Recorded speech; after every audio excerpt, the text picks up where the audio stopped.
चलो, हम लोगों ने अभी तक एक एक करके एसी देखा, AC through resistor, AC through inductor और AC through capacitor.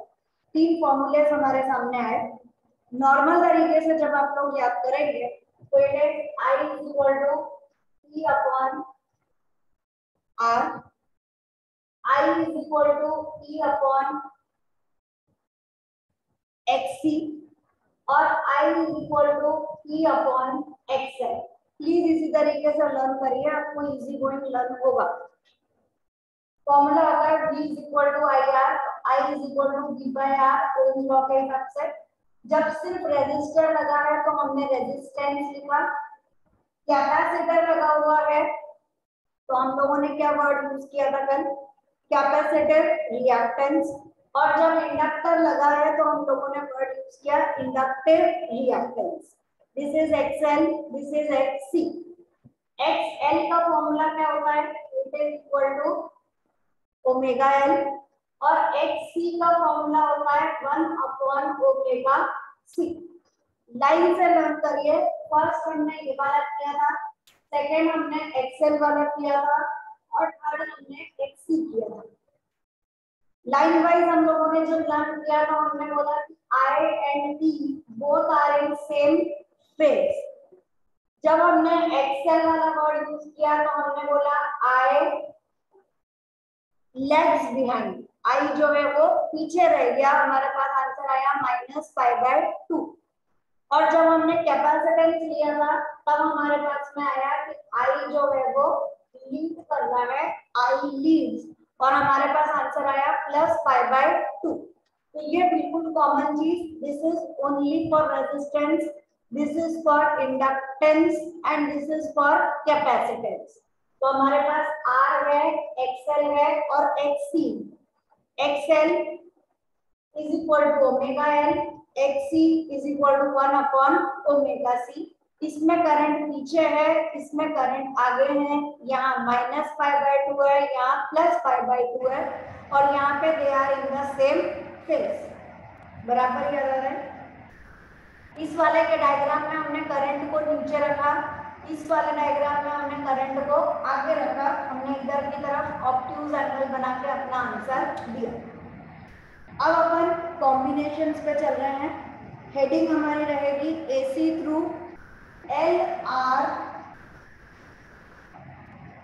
AC through LR series circuit.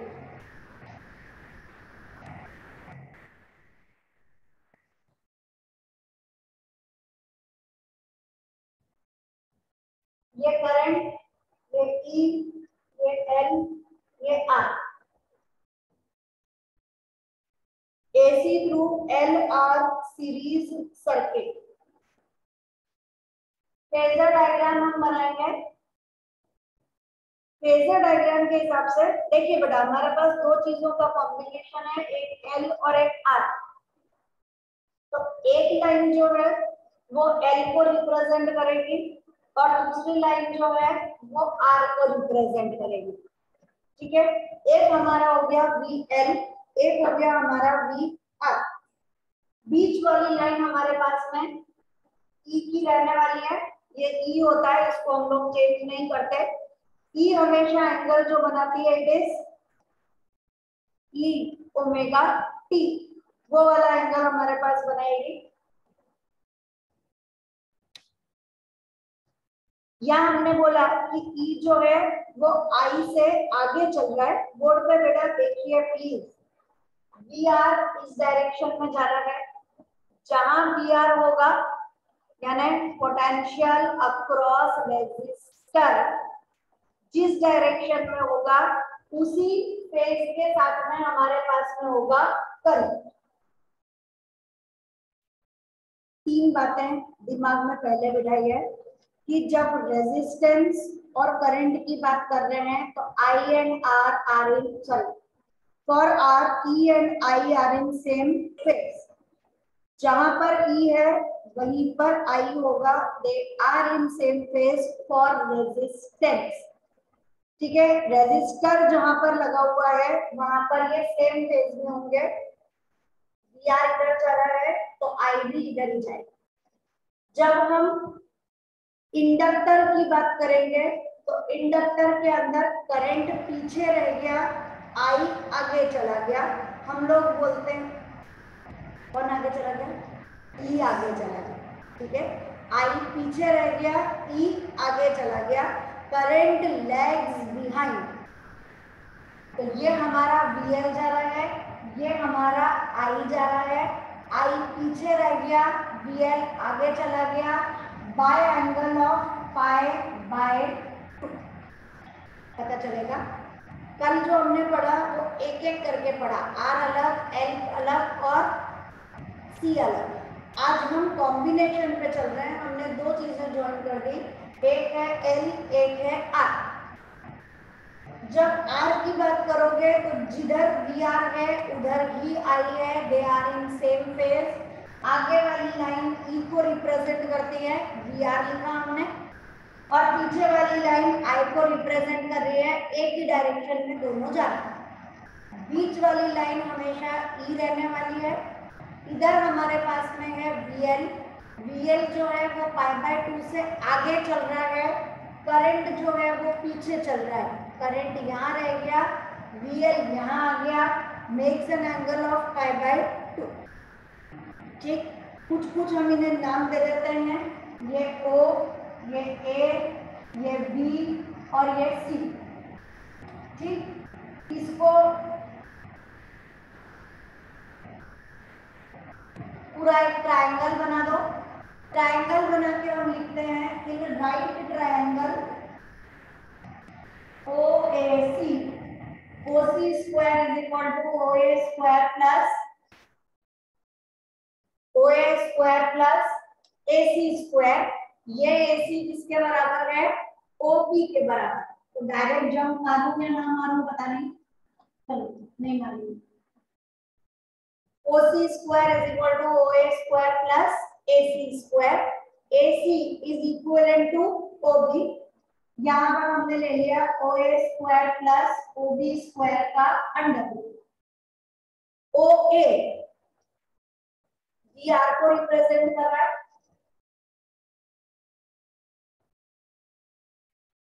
OB VL को रिप्रेजेंट कर रहा है,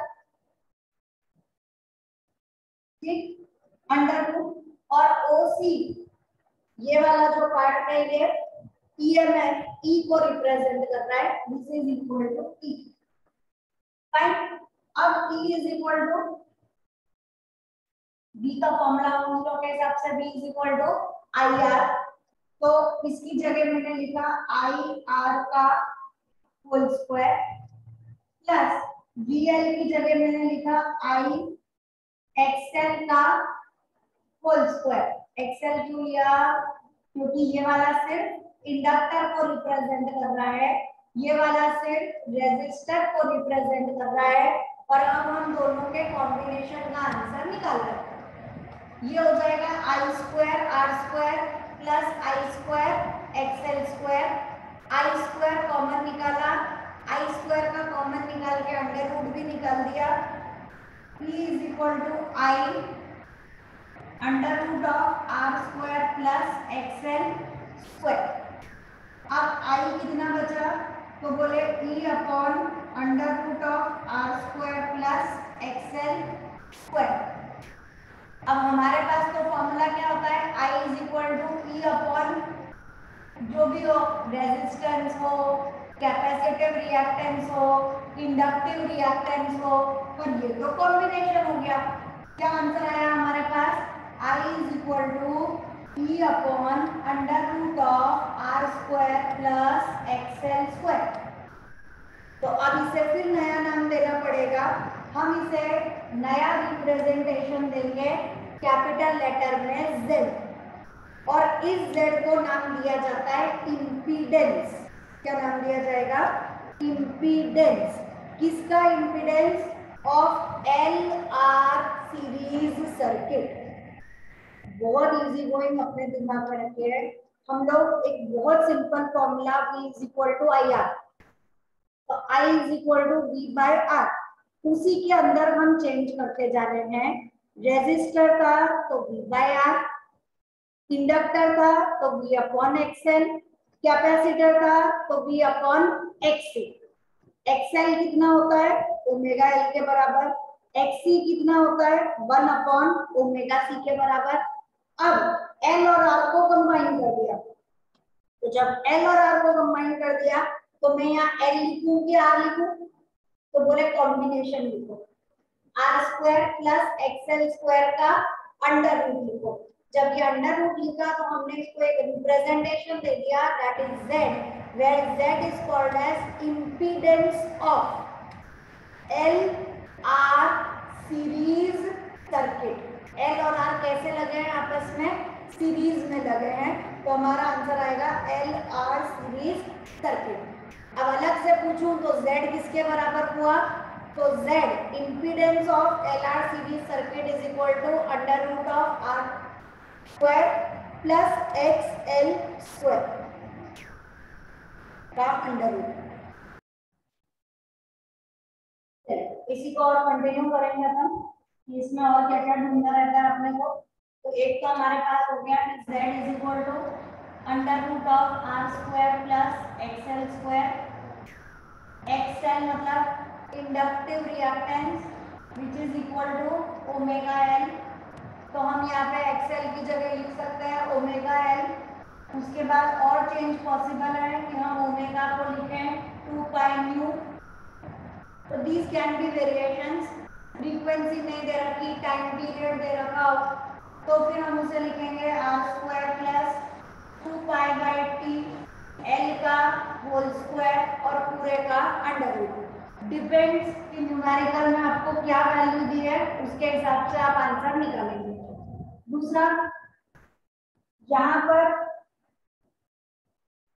हम एंगल लिखेंगे 5, जो भी दे रखा हो बीटा 5 जो भी है, तो that tan phi is equal to opposite upon adjacent, opposite is AC, adjacent is OA, तो AC upon OA, AC जो है वो OB के बराबर है यानी BL है, और OA is equal to VR। अब आगे और चेंजेस पॉसिबल है, VL V equal to IR होता है, तो I L वाले के लिए इट इज XL, और VR रेजिस्टेंस वाले के लिए इट इज IR। I और I कट हो गया, सीरीज है, सेम करंट फ्लो कर रहा है, आंसर बचा XL अपॉन R। तो 10 phi की वैल्यू हमारे पास में आ गई XL अपॉन R, किसके लिए, for L R series circuit. चलो और क्या कर सकते हो, फिर वो एक्सएल की जगह ओमेगा एल या जो भी वेरिएशन करने हैं वो वापस से पॉसिबल है। नेक्स्ट हेडिंग लिखिए AC through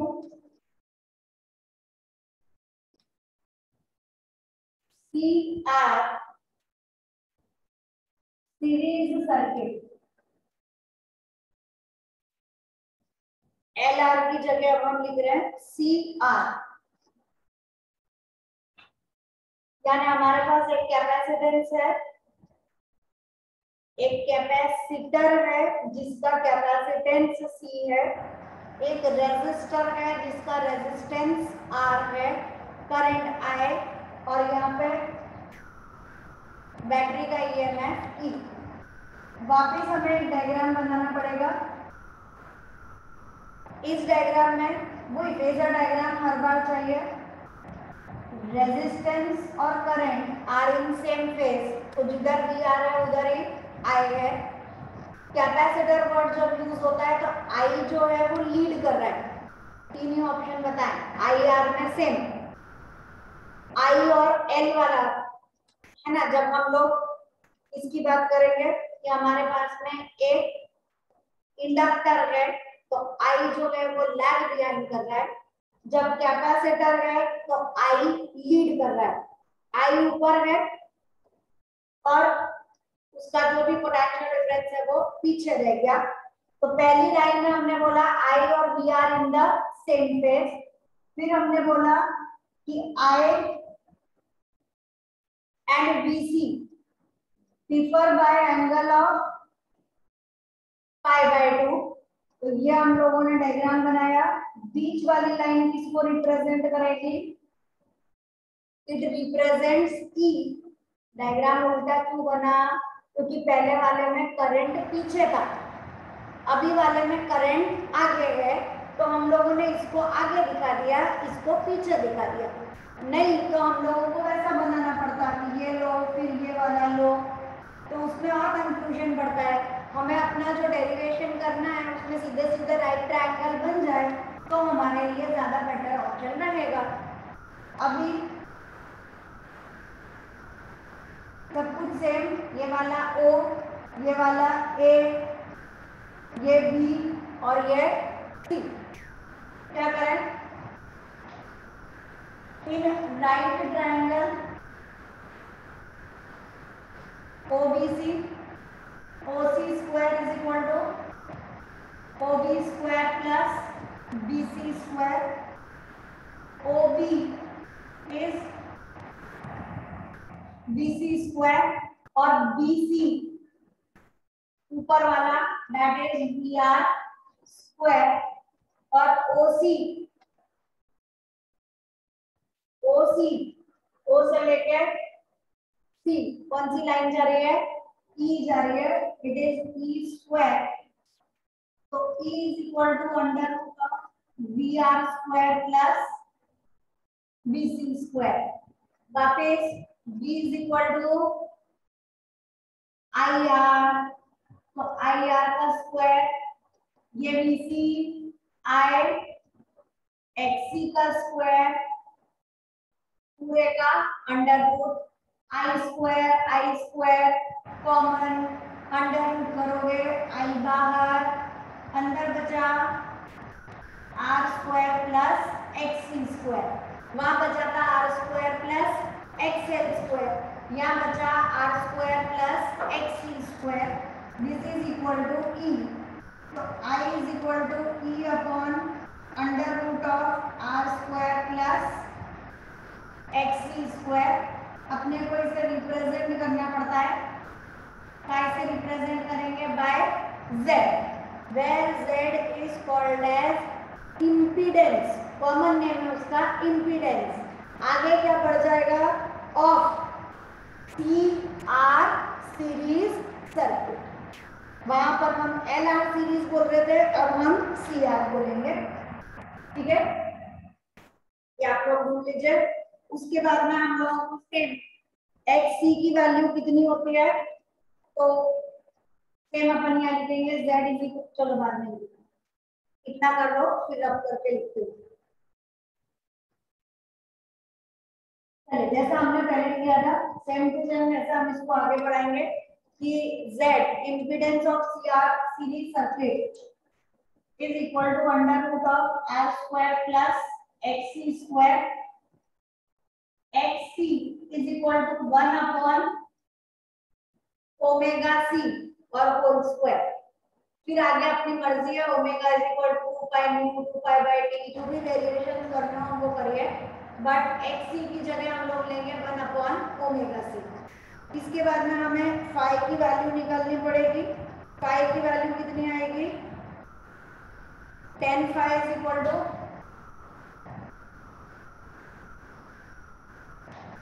opposite, that is BC, adjacent, that is VR। VC की जगह I, XC, VR की जगह IR, I कट हो गया। tan phi is equal to XC upon R। XC की जगह 1 अपॉन ओमेगा C और उसके अपॉन में कैपिटल R। ये सारे आपके फॉर्मूले।